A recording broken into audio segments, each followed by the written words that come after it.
This nigga told me he want receipts. Let's start with your mother, nigga. Your mother got the receipts, nigga. Everything is in your mother's name. Months ago, Mace, he went viral over some comments he made about the night that Biggie got killed. He said that after Biggie got killed, over 70 Bloods went to his hotel room looking for him to try to kill him. And he said that she was the only one that came to his hotel room to get him. Well, Mace, you know, was from Harlem. So these artists, they're getting in the ass because that's their ritual. That's their rite of passage to get to the next level. They this nigga. They this nigga. Videotape it. Then when he in the meeting, they give him a shitty contract. They play the video of him getting by like 3 niggas. That's everybody in the music industry that you see that's successful. Yeah. We get into the office, so we do the performance. Like, we nervous, but we just do the shit. Boom, all right. And when I seen Mace driving around in California with Stevie J and this other guy in a drop-top white Benz, you know, I flipped on him. I was like, yo, my man, you from Harlem. Don't you know these cats out here will tear your head down to the white? Chris Brown has finally broken his silence, and what he's sharing in court about Diddy is shaking the music world to its core. After years of staying quiet, he's now pulling back the curtain on past encounters with the mogul, revealing details that go far beyond simple accusations. These behind-the-scenes claims have industry insiders in shock, sparking tough questions about Diddy's power, reputation, and what might have been happening away from the spotlight. If true, this could be a major turning point not just for Diddy, but for the entire industry. This nigga told me he want receipts. Let's start with your mother, nigga. Your mother got the receipts, nigga. Everything is in your mother's name. That's the one who got the receipts, nigga. You need more proof, nigga? Biggie ain't here, so Big can't give you no receipts. He dead. Craig Mack can't give you receipts. He dead. What are you talking about? Who else? Black Rob can't give you receipts. He dead. And everybody else you made sign paperwork so they can't talk about what I'm talking about. I'm the only one with the guts. And I sign it, nigga. Cause I ain't need the money. All money ain't good money. Remember that. Remember that. Remember that, nigga. You know.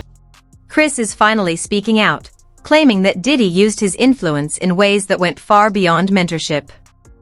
Instead of guiding his career, Chris says Diddy pushed and pressured him into choices that served Diddy's agenda. What once looked like support, he now describes as control, manipulation that shaped both his career and personal life, leaving behind a lasting impact.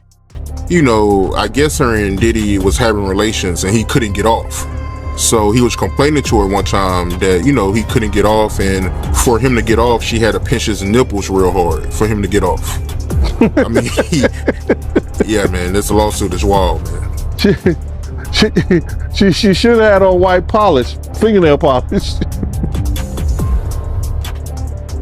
No, man, we shouldn't be laughing about that, man, you know, because she is a victim. You know what I'm saying? She is a victim, man, and if this is her victim story, we gotta be more, I think more compassionate. She was 17 years old at the time. She was fascinated by that whole thing, getting on a G4, G5 jet, you understand? And what was her parents, man? What was her daddy, her mama? They didn't miss their child? She didn't come home that night? I don't know, man. I can't fathom the whole idea, man. But it's crazy. When you hear about this stuff, right, like the 17-year-old girl saying that, you know, Diddy, he couldn't get off unless she pinched his nipples real hard, and you got Cassie saying that, you know, he'll make her look up BBCs and he like to masturbate while she get paid by BBC. You not surprised when you hear about this stuff, right? Bruh, I knew about the butt plug fetishes because I saw that with my own eyes. I knew about him and Kim being swingers with other people, whether it was another male or another woman or a male and a woman together. I saw that with my own eyes.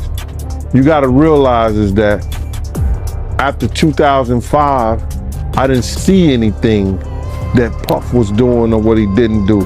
Puff had got addicted to opioid, and being addicted to those things bring other drugs on. I seen Puff smoke a cigarette. I never saw him smoke a cigarette. He was on the beach smoking a cigarette on YouTube.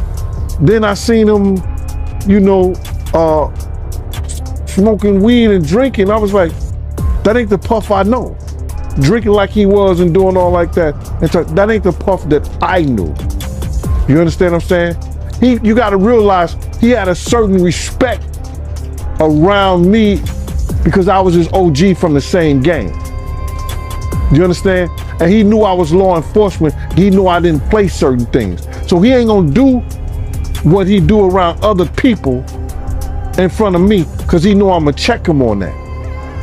But what you trying to do? So to say that what he's being known for with Cassie, I can only equate to some of the things that I seen him and Kim go through. You understand what I'm saying? So people get mad, but it is what it is. I can only equate his actions like that. Crazy, man. So all this stuff about him having fetishes is true. Oh, no doubt. Especially if he getting butt plugs in different flavors. But speaking of butt plugs, right, I remember some years ago, Cameron, he did an interview and he told a story about how he went to Diddy house with Mace. Yeah. And he found the dildo in the sink. I think that was crazy. I think that was out of, and then Mace said that was Puffs. I think he said Mace said that was Puffs, but Mace was in the bathroom with it. I don't know what that was all about, man, but that was real weird to me. That was crazy. Crazy, man. But before we get off of that, right, I remember you told me a while ago that, Mace, he used to live with Diddy, and he know a lot of stuff about Diddy that a lot of people don't know. Man, it's a lot of stuff that Mace and Usher know that they ain't telling about Diddy. It's a lot of stuff that they know. Can you imagine, bruh? Can you really imagine? What you mean by Usher, though?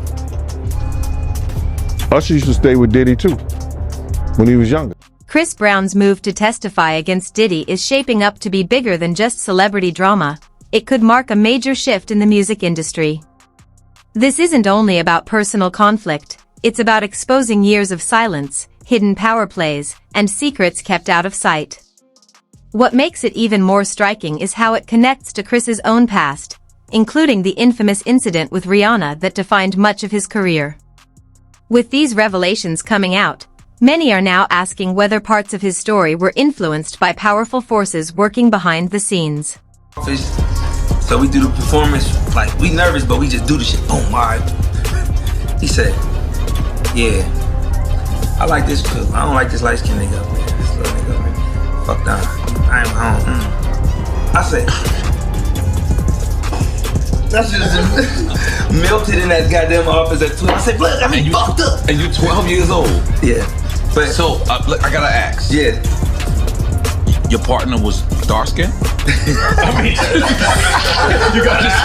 gotta ask. Yeah, my brother. Sources say Chris is now claiming that Diddy's impact went far beyond music deals, creating a climate of pressure, control, and heavy expectations.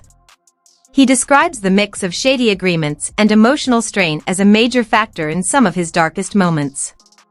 While Chris continues to take responsibility for past mistakes, including the incident with Rihanna, he's also pointing to a deeper influence, suggesting that Diddy's role wasn't just powerful, but harmful. Meek Mills. Well, he said a Philly rapper. You understand? And it was redacted in the paperwork to that because first of all, it had Meek Mills, it had Stevie J, they had redacted their names, and they had Usher, and they redacted their names and just said a performer of the Super Bowl and a Philly rapper. Everybody kind of knew back in the day that Meek Mills and Puff was a little too friendly anytime two rappers or two people in the industry come dressed up alike on more than one occasion, my man, listen here, man. My dudes in Philly, I got some real strong dudes in Philly. They don't play that shit. And they probably embarrassed for the fact to see that Meek Mills, one of the street guys that came out of there, got caught up in this Hollywood, whereas that he's dressing like, he dressing the same he dressing like Diddy, hugged up with Diddy. I think that Lil Rod know a lot of shit, but I know this. Two men dressed alike, it's just like two men laying down. When they both get up, they both homos. And that's real talk, bruh. My man, you go to a party, dog, and the nigga got the same shirt you got on, I'm taking my shirt off. I'm walking around in a t-shirt. And then, not to blow Meek Mills up out the water or anything like that, it was said that they checked his Google search and all the other shit, and he was searching for some online gay porn and all that other shit like that. Oh, wow. That shit is crazy, bro. But listen, those are what, you know, it's crazy that money, that lifestyle, and you trying to fit into something get you. These guys never set out to do all this shit. Meek Mills, when he got into the game, he didn't set out to be questioning about his manhood with Diddy. But he put himself in that. Chris is finally opening up about his past with Diddy, and he isn't pulling any punches. He's demanding accountability while revealing the personal and professional toll it left behind. But this fight isn't just about him, it could trigger a wider shakeup in the industry. By speaking out, Chris may encourage other artists to share their own stories, setting the stage for new revelations and challenges to the power structures that have stood untouched for years. Gene Deal, I know Gene Deal. Puff hired Gene Deal to work with him. Whatever Gene's deal beef is with Puff, I don't know. For me, Gene Deal, I had no problems with Gene Deal. I just go off of what, you know, I hear about Gene Deal, but I don't like to comment on it because I don't know the facts. But as far as Gene Deal, I ain't got no problems with him. You know what I mean? And whatever he's doing is what he's doing. Like, you know what I mean? That's his life. You know what I mean? It's his mind, his feelings. You know, I try not to get in other people's feelings because once you do that, then you become an enemy or you become, you know, something else. You understand what I'm saying? Right. So I try not to make too many comments on people, but you did have a comment about him when he slipped. Yeah. Something happened and he's your security. You know, that's the number one question in the streets. How can you be security and these people die? Like, you know what I mean? That's something that Gene got to handle. I can't answer the question. You know what I mean? In his defense, he'll say, "Oh, I wasn't big security. I was Puff security." But you know, you're still security nonetheless. You're still security. But whatever made him lead to that decision that he made, he's a grown man. He made the decision. You know what I mean? But I just think that sometimes, and it's not only directed to Gene, to me, you know, we gotta watch who name we use and how we use it. Right. A lot of bitterness, and then just they'll just make up anything. I feel like from views now. Like, right. You know, your man. That's why I like your man. He actually called in to Gene Deal's show and tell him what it was. Fact, right there with him. Yeah. That's what he do. That's what he like to do. So, you know, like, even Gene, you know, he feels like, yo, that's your man. You riding with your man. You know, I'm in the middle. Like, I don't got no beef. I don't want no beef with my man, and I don't want no beef with you. This is why I say what I say. Like, this is my man's feelings. This is the way he feel. I'm not gonna try to change his feelings for what? This is the way he feel. You know what I mean? Gene, I'm telling my man, this is the way he feel. I'm not gonna change his feelings the way he feel. Like, you know what I mean? So, at the end of the day, we all grown men, we gotta feel our feelings out. Come to a common thinking, you gotta come to a common point, B. Like, and that's the thing with him, like whatever, all I say is this to Gene. Puff Daddy gave you a job. So for whatever that's worth, that's worth. Like, for me, I'm not gonna shit on Puff when Puff gave me the opportunity to be anybody that I wanted to be in this industry. Cause Puff started 0-2. It was Puff's ambition, it was Puff's drive, it was Puff's tenacity, that's what got Puff to who Puffy is today. So Puff, and through that process, from Puff being to that point, to the point he is now, he gave dozens and dozens and dozens of opportunities out. So whoever took advantage of their opportunities, took advantage of their opportunities. Whoever didn't, didn't. You know, and Puff don't look at the people that didn't take advantage of the opportunities bad. He just says, yo, I gave you the opportunity. So it's up to you what you do with it. I ain't gonna be mad that you choose not to take advantage of your opportunity. That's up to you. I took advantage of my opportunity. So don't be mad at me for taking advantage of my opportunity. And that goes with the world.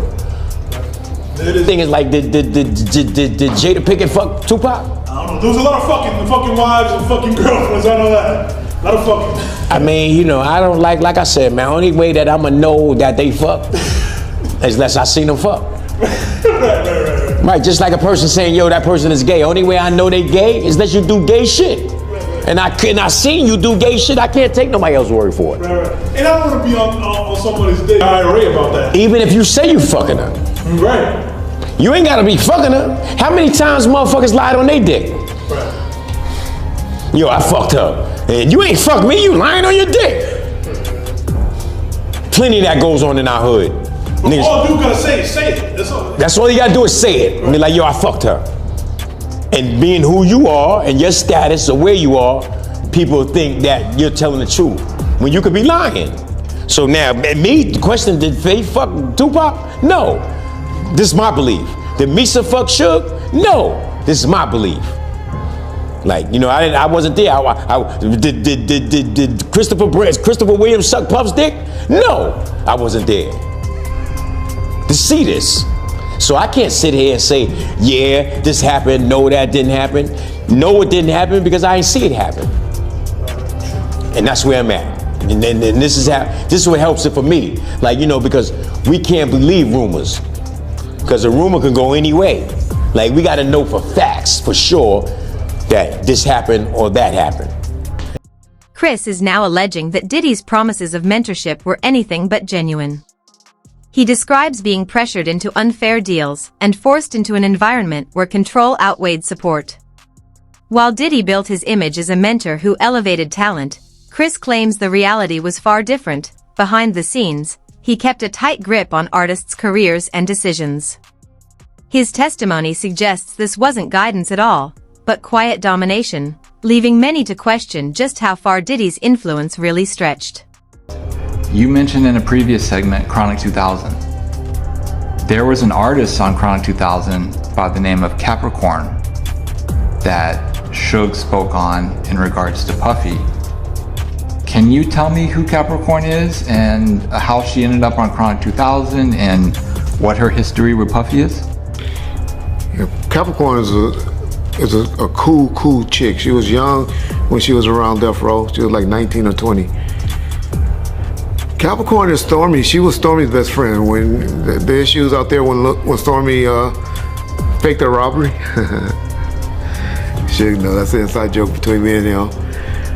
And when she allegedly got robbed in her house, and we had to move her behind the gate into one of Reggie houses in Porter Ranch. Well, Stormy and Capricorn were good friends, very good friends. And we put her on Chronic 2000 and she did okay. You know, because Stormy was managing her and we was trying to get, you know, Stormy some publicity and looking out for, you know, Suge baby mama. And it's one of his closest friends. And so we put her on that album. She later on went and became one of Puffy's assistants. She was all in one of those TV shows where Puffy kept calling her Cap. And she was on there. And she's real cool. I know she was getting that information from Stormy, so I believe it to be factual. I'm not going to say that it's untrue or anything like that, because she was a close associate of Puffy Combs. Don't know the allegations of what happened, but all I can say is Suge throwing it out, Suge knows details about it, and it's very, very factual. The last I heard, I know they're not together now, the last research I did on Cap, I heard she was also in a relationship, left working for Puffy, and that makes sense why, because she allegedly was getting forced by Puffy because she knew of Cassidy and Kid Cudi relationship, and Puffy was tripping on her about that, and they paid her off and gave her some money, cut a check from Interscope. That's what Interscope does. That's Jimmy Iovine training, so I'm sure the person that probably did it was my boy, Steve Berman. The last I heard, she was in a relationship with Nas. Shout out Nas. Y'all know I like Nas. Like Nas a lot. And that's the last I heard about Cap. I haven't heard anything additional about Capricorn since then, but all I can say is Capricorn is a beautiful, cool young lady, and was close relationships with Lil Suge and Stormy. And I'm pretty sure that's where Suge got that information from. And I believe that to be factual. It'd be nice to see if Suge gets her on his podcast to explain what happened. But one thing I give Suge credit for, and I can even tell he don't really want to, he hates Puffy and Snoop. If it was Snoop, he might be in trouble. But he don't have that much hate for Puff. He don't have that much hate for Puff. He just knew. We always knew. I've been telling y'all, that whole Bad Boy count was some weird gay motherfuckers. Y'all just didn't want to listen and believe it. Y'all listen to Biggie lyrics. Biggie been telling y'all how he been in his lyrics. I showed y'all a picture with him and a little 13-year-old girl sitting on his lap smoking marijuana, talking about they used to have to wipe their feet on Death Row t-shirts or something like that before they walked in a house and stuff like that. Yeah, I got Lil C's and our girl Lil Kim talking about how they used to do the butterfly dance, how they used to get naked in front of each other and be dancing and shit. Birds of the feather flocks together, right? Ain't that the term my grandma used to use? And so, I've been telling y'all, so Suge know that they weird and weirdos, so he ain't gonna beat up on them too much. If that's your float, that's what floats your boat, that's how it goes. And so, y'all know I talk shit about gays, but everybody ain't no homophobic gay basher like I am. And Suge had a lot of that work for him, so I can tell y'all he's not one. And yeah. This story is moving quickly, and we want to hear from you. Share your thoughts and theories in the comments. Could this be the start of real change in the music industry? Let's talk about it. And if you enjoyed this video, be sure to like, subscribe, and tap the notification bell so you never miss an update. More is on the way. Thanks for watching and being part of the conversation.